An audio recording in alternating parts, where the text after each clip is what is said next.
With a traditional IRA, you may qualify for a tax deduction when you invest your money, but later, when you take the money out in retirement, all those distributions are taxed. The Roth IRA is the opposite. It has no deduction when you put the money in, but later, all distributions are tax-free when you take the money out during retirement. By converting from a traditional IRA to a Roth IRA, future gains become tax-free.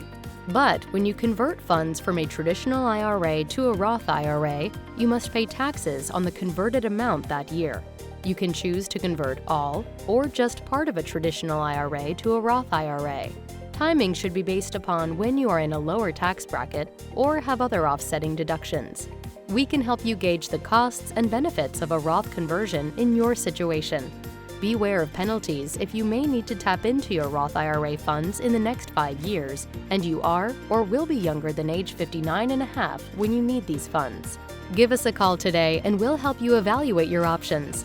It's important that all investment titling and beneficiary designations are working in concert with your will or other estate planning documents. Speak with your estate and tax planning professionals to evaluate any potential tax ramifications, and call us today to learn more about strategies and resources that may help you preserve your nest egg.